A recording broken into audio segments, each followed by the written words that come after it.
Sometimes I'm not such a nice church-going fellow.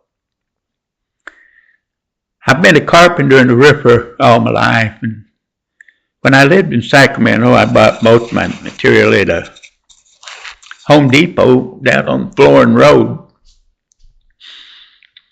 And I got to where I would steal a single flower from out of the flower part and take it down to the coffee shop right in front of Home Depot, and there was a tip jar there. I'd pull a rubber band and that tip jar out and put that little flower in there and leave it.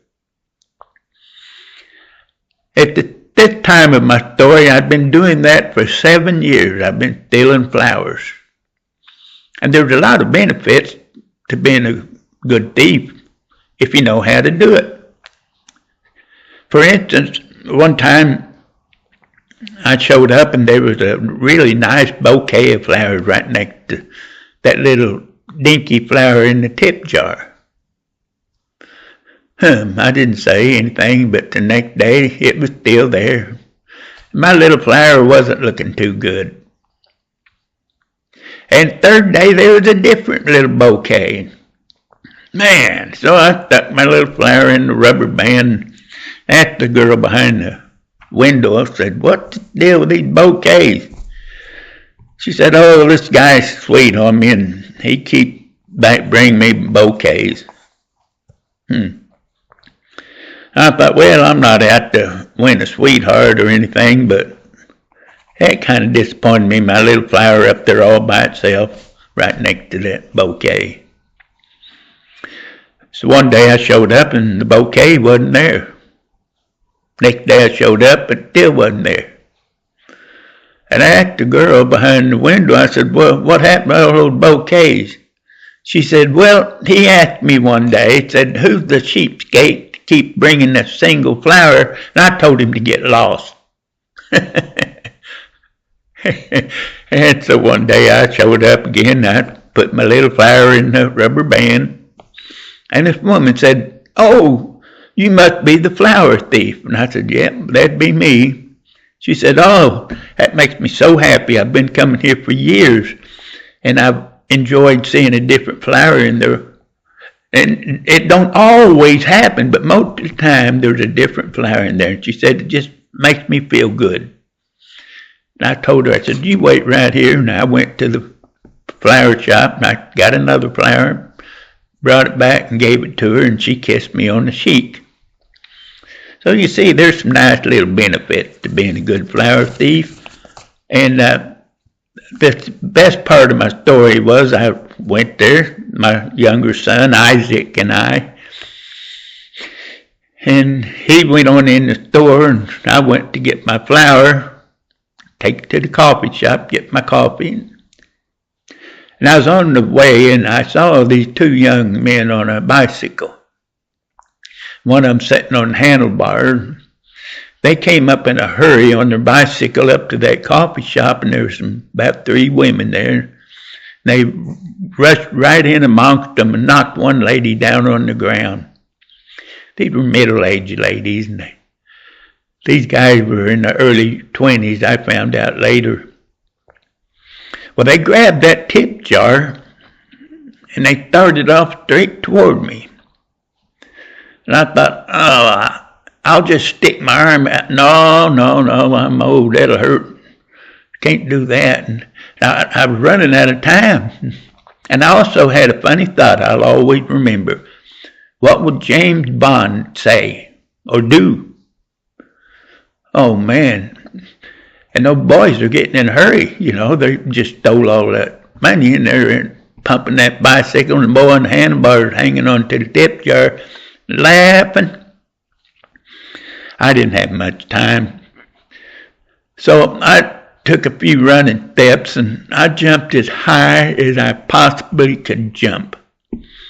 And I landed on that fella's lap that was sitting on the handlebar. His eyes got real big, and I said, "Howdy." Oh, man, there was money, bicycle, bodies flying through there. We were tumbling all over that parking lot. And I grabbed that one fella and I slammed him down on his back, drew my fist back, and I said something dirty at him. Boy, I was about to slam his face, and he started crying. Oh, man. I couldn't hear the dude that was crying. And I looked around, there was this other older gentleman, and he reached down to help me. So I let him have that fella. And I took off crawling after the other one, and oh my goodness, that concrete was not feeling good for an old man to be chomping on in a hurry. And that dude was young, but I had an advantage. He was sagging. Yeah, one of those dudes that wear their pants down below their butt. And he couldn't crawl too fast. And I was catching up to him, and I reached up, grabbed his pants, and pulled him down. He wasn't only sagging now, he's cracking up for everybody in the parking lot to see. Oh my goodness, and I thought, this is not looking good. I got to get this over with fast. So I threw him down on the side and tried to get on him, and I was only about 30, 40 feet away from the coffee shop at that particular time. And I thought I heard a woman hollering, "The old guy is the good guy." What? So I had him tied up pretty good, and I looked over to where the woman was, and she's pointing at me. She said, "The old guy is the good guy," again.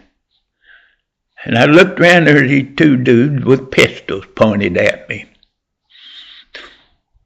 That'd be me. They jumped on those two young men, and I was starting to feel sorry for them. Those policemen were rough. Well, these were detectives, but wow. By now, there's police cars, about 3 of them around, and their sirens are going, and people are showing up, and the policemen are making them stand back. And so I had to sit down at a picnic table with those detectives, and the boys were put in a police car, handcuffed, and put in the back seat. And the proprietor of the coffee shop was there too. And the detective said that they saw the whole incident. What had happened is those boys had robbed that place before. The owner saw them out in the parking lot, called the police, and they were just a little late getting there. They said they needed a statement from me and the owner of the coffee shop so that they get their story straight when they turned them in. Well, the owner said that they stole the jar, and he got around in a hurry and he took off after them. Well, you see, he was behind the boys and I was in front of him, and I didn't see him and he didn't see me. But he got this one part of his story, and he said to the two detectives, he said, "And then I saw the flower thief come flying out of the sky." I know, it was just a big jump.